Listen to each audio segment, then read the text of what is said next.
Us with the delay. I hope it's delaying. It was supposed to. Maybe that'll help things out a little bit.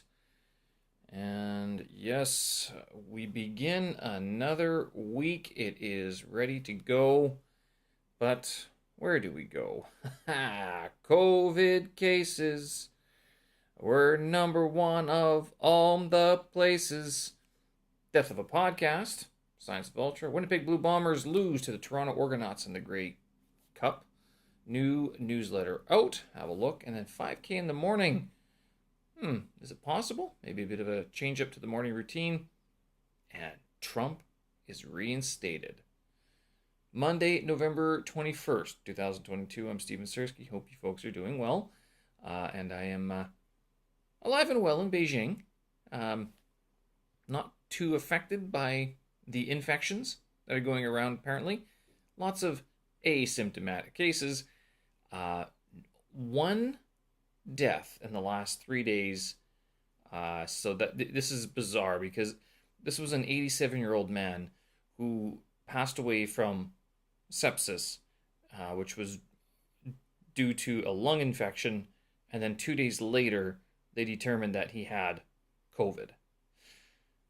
It's things like this that kind of make me, wonder what's going on. I mean, my condolences to the family. Um, it, but saying it's a COVID death, I don't know. I think that's a bit of a stretch there. All right. Well, how do we begin the week? My name is Steven Sersky, and this is my daily audio digest. Been publishing this for just over a year. This kind of takes over from blogging, which I used to do quite a bit back, 5-10 years ago already.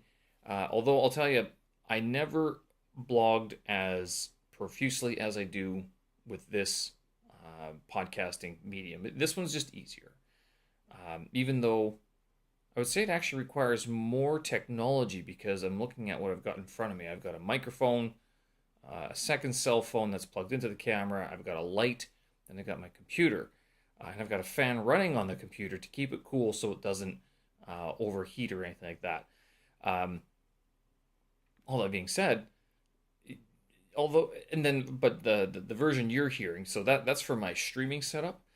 The version that you're hearing, if you're listening through Anchor.fm or on my website, that is actually recorded off of my cell phone with no external recording equipment at all. It's just going into a WAV format, and then I compress it into an MP3 using what's it called?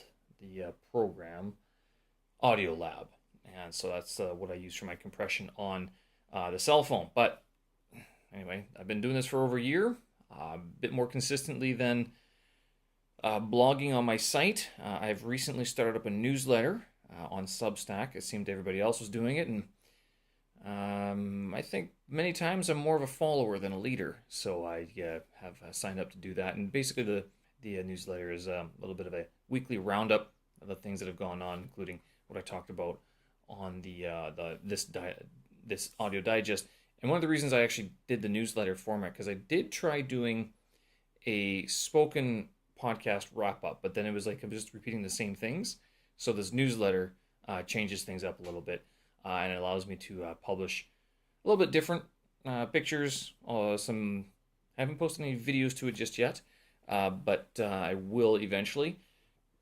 And then also some sound clips as well. And it goes in email format, so it's actually really nice in that you can access that right from your email inbox. And subscribe or unsubscribe, you don't have to worry about me selling your email address because I actually don't know how to track a lot of that stuff, to tell you the truth. I'm a bit of a Luddite sometimes. I like to keep things simple. All I know is it publishes. I have myself signed up and it goes out, and if I can see it and I can use it, I think it's decent and pretty good enough. All right, yeah, so COVID cases are rising here in Beijing, and this actually has contributed to it being very quiet around the neighborhood, which I'm not going to lie is very nice. At the same time, I understand that it is an indication of, no one's doing anything. Kids are being schooled at home, which was kind of funny because I went out at 3 o'clock or so, and there was a lot of kids out. They're not normally out. They're at school or something like that, but they were out there, and I guess it's a skipping season. So one of the health requirements that they have is I think they have to do 200 skips within a minute, and then they're considered to be sort of standard or healthy or whatever it is. So you see a lot of people, these kids, and they rip through this skipping rope. I mean, they're fantastic. They're a lot better. I don't know if I can do a 200 in a minute, to tell you the truth. It's quick, it's consistent. They've got good form. I'm not going to lie. Like, and they're, again, consistent. It's phenomenal to see. But you see all these parents recording their kids doing this jump rope, and it's because they have to submit it to the either the headroom teacher or one of the teachers that the phys ed teacher that will inspect the work. So, there you go. The long arms of the education system in China. Winnipeg Blue Bombers lost. Yeah, so I know a lot of Brits listen to this, or at least a few Brits I know, a few Americans as well. The Americans might know this, but the Brits would be familiar with the idea of American football. So this is like the NFL, and then in Canada we have our own league called the CFL, the Canadian Football League. And years ago, they used to. There was talk to merge.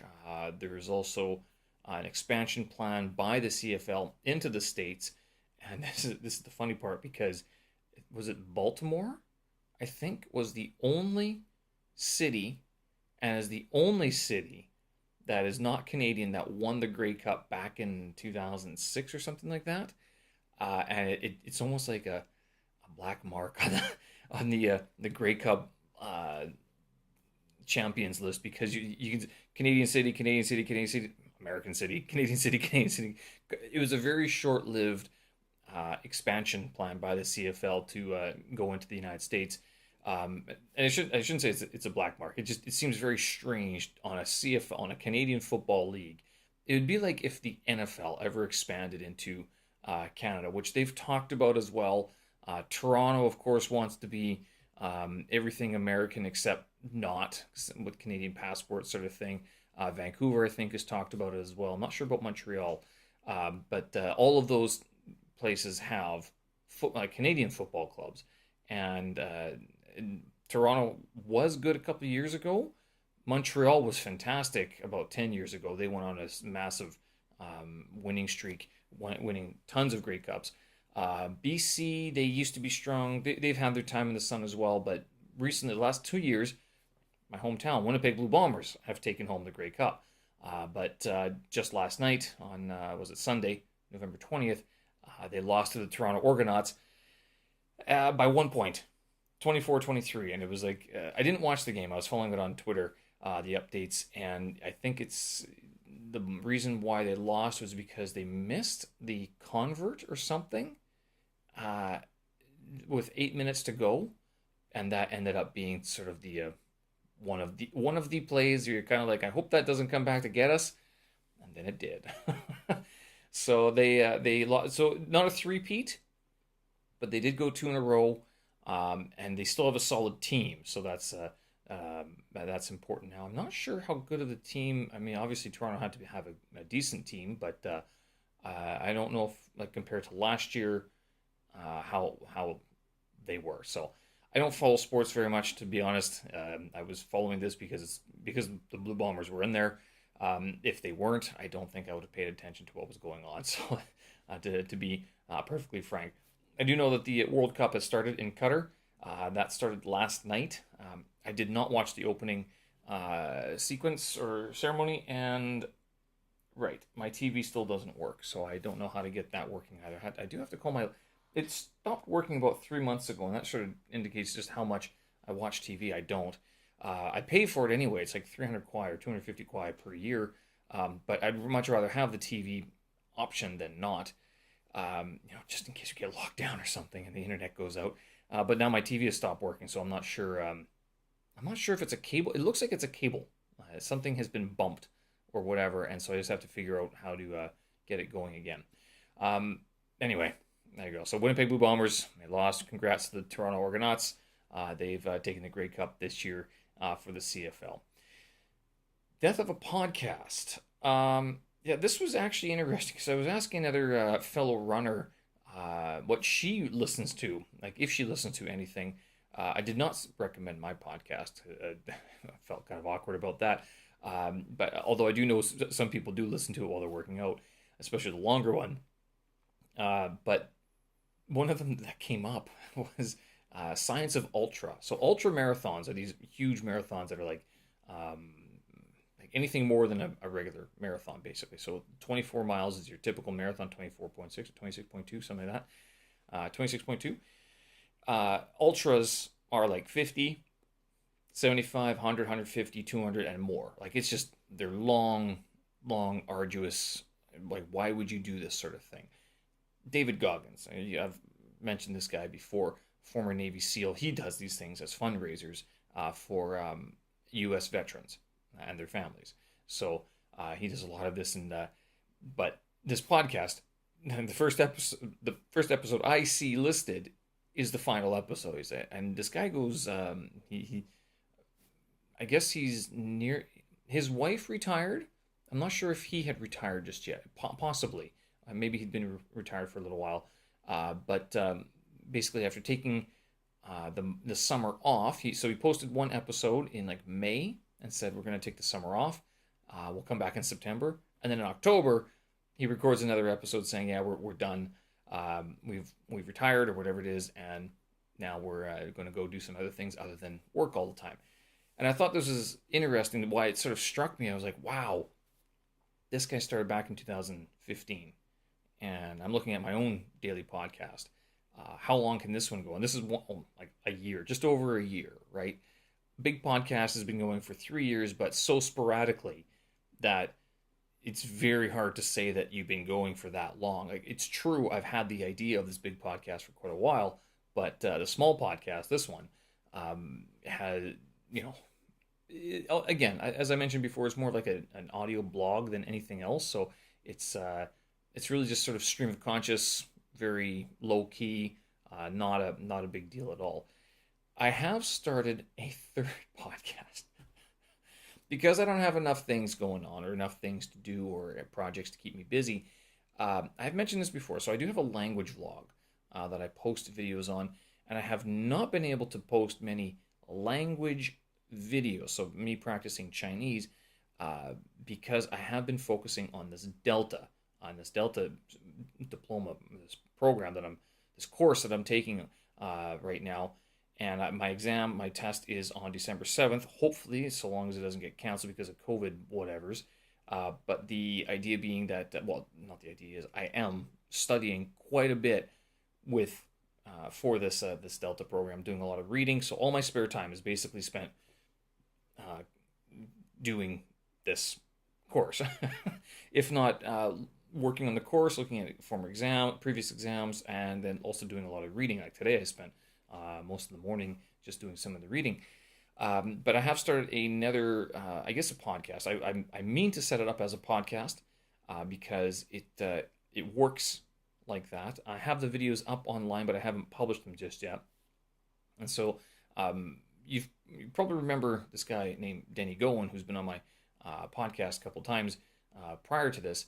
But he's agreed to be sort of an interlocutor on this new podcast. And this new podcast, this new series that I'm working on, I guess, is all about the ESL industry. And so actually, not about the ESL industry.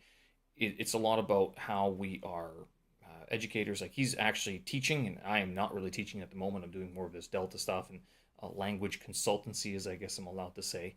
But he does actual online classroom teaching.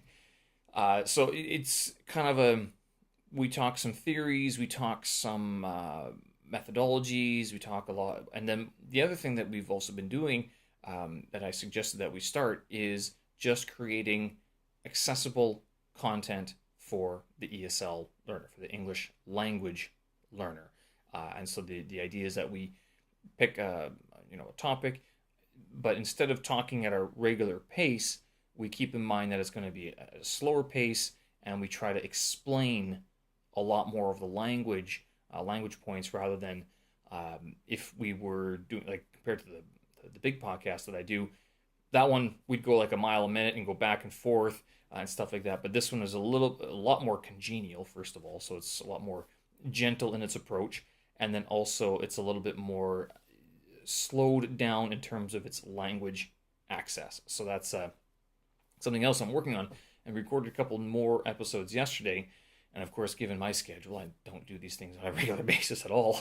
It's just whenever I have time. And so I haven't really figured out a publishing schedule for that. But that is a new project that I've taken on board, languages in the at the same time. Okay. So this has also happened. There's two other things here. Number one, 5K in the morning. So starting this morning, I was thinking, following this research of what I should listen to while I'm running, my skipping rope broke last week, right? Like last Wednesday, it snapped. I'm like, I don't want to buy another one just to have it snap again. I was thinking they get one of those leather ropes. This is why, like, I'm looking at these kids jumping rope, and I'm like, yours isn't breaking. But I don't think they're skipping as hard as I am, to tell you the truth, because I try to do these double unders and stuff like that. And I guess the plastic just doesn't like, or the nylon, whatever it is, doesn't like the getting hit against the cold concrete. So snap the skipping rope. And instead of going out to buy another one, I was like, well, how else could I, get that 10 minutes of cardio in? So I thought, well, why don't you just run another 10 minutes, which would put me up to 5K. So it's I now run 3 miles in the morning. I think 5K is actually 3.1 miles total. It took me 28 minutes. I was like, actually, that's not bad. 28 minutes in the morning? Sure, it's half an hour. Because I'm also forward thinking here in terms of my own sort of ultra marathon participation. I don't really do these things except on my own. The 4x4x48, this David Goggins challenge, where you run 4 miles every 4 hours for 48 hours. That's in March. I'm thinking, well, good prep for that would be to start just running 3 or 4 miles in one go 3 times a week. So instead of skipping. And then also with that, I could do sprints. So I could do 2 miles of a nice jog, 1 mile of sprints, and then 1 mile of a cool down as well. I don't know. We'll see. Maybe. I felt very gung-ho this morning. Actually, I did not want to get up this morning, to tell you the truth. But once I was out there and running, I was like, all right, we got this. We got this covered. No problem. And then I did manage to do another 2 miles in the afternoon as well. So for a total of 5 miles today. So that's a pretty good start to the week, plus the dual workouts. And he's back. The Trump man. Oh, doesn't this have Twitter aflutter? Now that Twitter is a private company, technically, Elon Musk, the owner, can do whatever he wants within the scope of the law. He owns the company. Twitter is no longer beholden to the shareholders and no longer beholden to any boards or anything like that. This guy can do, if he wanted to reinstate Trump, he could do it on his own. He didn't have to do the poll. He did a poll on the weekend. I'm not sure how you voted. I said, go ahead, reinstate the guy. Why not? I mean, I don't think what he was doing was offensive at all. Now, a lot of people are going to hear that and go, oh my God, I can't believe you do that. Hey, Musk has been pretty clear about what Twitter should be. It's the town crier platform of the modern world. It's not meant to be anything else. Some people I see are going over to Mastodon, which is another sort of social network. The beauty of Twitter is that anyone can be on there and they can scream and shout all their stuff and you can pay attention, you can follow or not. Mastodon, you have to find the person you want to follow and then you're only exposed to them. So it's like a private network, but then you're never ever able to find anything new. You're only being surrounded by what you agree with, basically. It's not as open as Twitter, which I guess that's the whole point of it, right? People are saying Twitter going down. I would say there's going to be a resurgence of Twitter, just given the whole idea that now it's a public it's a private company, and there's no other format like it. There's no other software or platform like it where people can just go tweet, and if people don't want to listen, they don't have to, and if people want to report things, they can. If people want to set up their own accounts, they can. You don't need to look very hard. Plus, the infrastructure there, the system is there in place. Mastodon, I was looking at it today. I'm going, I don't know if I need to join another social network. But I mean, I said that about TikTok. I don't think Mastodon will be a Twitter destroyer. Not like TikTok challenged Instagram, but even and YouTube, but TikTok has not replaced YouTube or Instagram. Not like Instagram came up with their Reels, and it's backed by Facebook. That company is not going anywhere anytime soon. Likewise with YouTube, they came up with their Shorts, and those, I mean, backed by YouTube and Google. That's not going away anytime soon. And now Twitter, backed by Elon Musk, Tesla. If anything, that could very well be the Jarvis of Tesla. It's kind of like Siri, almost like that, but meant for the Tesla um, ecology. Wow. That, who knows? If anything, he'll take the technology and implement it. And I've also heard that he wants to make it more like WeChat than how the current face of Twitter. There was one podcast I haven't gotten around to listening to it. No Agenda Stream. They have or No Agenda podcast. Um, One of Adam Kurt. He did an analysis of it a couple weeks ago.